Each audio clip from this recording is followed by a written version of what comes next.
Magandang hapon mula sa DOST Pag-asa. Ito po ang ating weather update ngayong Thursday, February 19, 2026. Yung shear line ay patuloy na nakakaapekto sa malaking bahagi ng Mindanao, particular na dito sa Caraga Region, Davao Region, Soc-Sargen, Northern Mindanao at kasama din yung Eastern Visayas, kasama din yung Bohol at Cebu. Ibig sabihin ay makakaranas tayo ng maulap na kalangitan at mataas ang tsansa ng mga pag-ulan. Dito naman sa Luzon at sa natitirang bahagi ng Visayas, patuloy pa rin yung epekto ng hanging amihan. At bukod sa temperatura at wind direction na galing sa northeast, ay meron ding mga kaulapan na posibleng magdulot ng mga pag-ambon dito sa northeastern part ng ating bansa. Dito sa Cagayan Valley Region, Aurora, kasama na din yung probinsya ng Quezon, Apayao at Kalinga. At yung mga pag-ambon na yan ay hindi naman po yan makakadulot ng mga pagbaha at pagguho ng lupa at mga pag-ambon lang po talaga na panandalian lamang.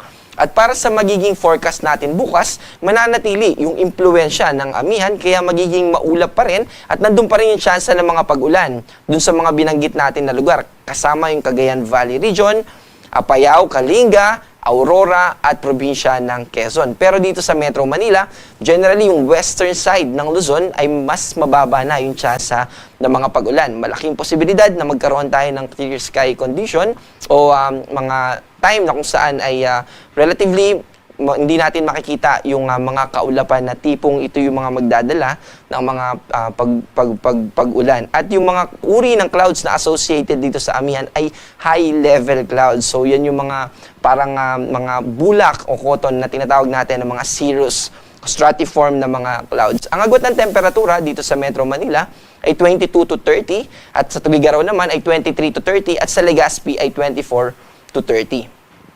Dito sa Palawan, as part of Luzon, at ganoon din dito sa western part ng Visayas, mababa yung tsansa ng pag-ulan, although amihan pa rin yung nakaka-impluensya dito. Pero dito sa Eastern Visayas, ganoon na din dito sa Caraga Region, Davao Region, Northern Mindanao, Soc-Sargen, Bohol, Cebu, ganoon din, tulad ng binanggit natin, lalo na dito sa Leyte, ay mataas yung tsansa ng mga pag-ulan. Mananatiling maulap yung ating kalangitan dyan. Akyat yung shear line, unti-unti ay mababawasan yung mga kaulapan dito sa Davao Region and eventually ay mas madadagdagan dito sa Eastern Visayas. Sa natitirang bahagi naman ng Mindanao ay mas mababa na yung tsansa ng mga pag-ulan pero posible pa rin naman yung mga localized na thunderstorm.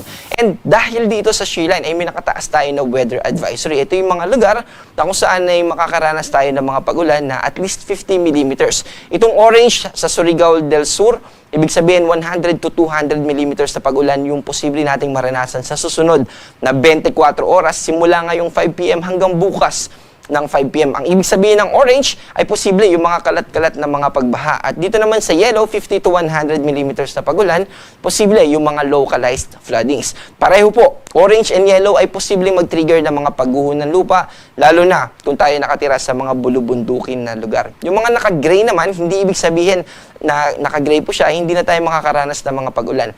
Posible pa rin po, pero hindi lang kasing dami o kasing lakas ng mga nakataas natin sa weather advisory. At tulad ng binanggit natin, na pag-akyat ng shear line, simula bukas ng 5 p.m. hanggang Saturday ng 5 p.m., bahagyang aakyat yung shear line. At ang maaapektuhan na lamang po nito ay yung northeastern part ng Mindanao at madadagdag naman itong southern Leyte. So ito po yung mga probinsya na kung saan makakaranas tayo ng 50 to 100 millimeters. Bukod sa southern Leyte, kasama po dito yung Dinagat Islands, Surigao del Norte, Agusan del Norte at Surigao del Sur.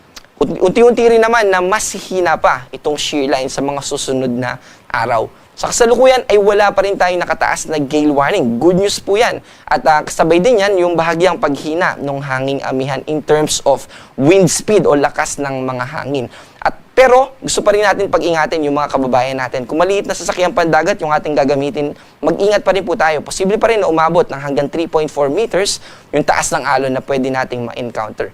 Para sa ating 3-day weather outlook or yung inaasahan nating panahon sa susunod na 3 araw, mainly dito sa Luzon, mababa po yung tsansa ng mga pag-ulan. Although nandun pa rin yung posibilidad ng mga localized thunderstorm.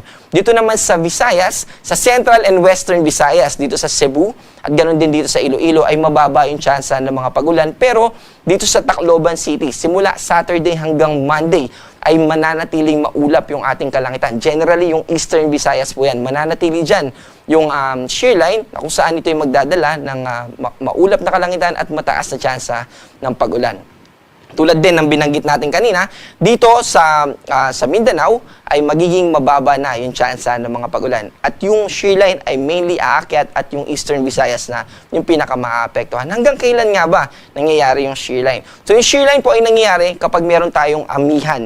Yung amihan, yung northeast monsoon, plus yung easterlies. Yung easterlies at northeast monsoon, kapag nagsasalubong po yan, doon po nagpo-form yung shear line. Kaya, kapag natapos na yung hanging amihan o yung amihan season natin, ibig sabihin nun ay hindi na tayo makakaranas ng shear line. Usually, hanggang February, nakikita din natin sa ating forecast, throughout the February, nakikita natin na unti-unti hihina na yung hanging amihan. Pero that doesn't mean na magta-terminate na tayo officially.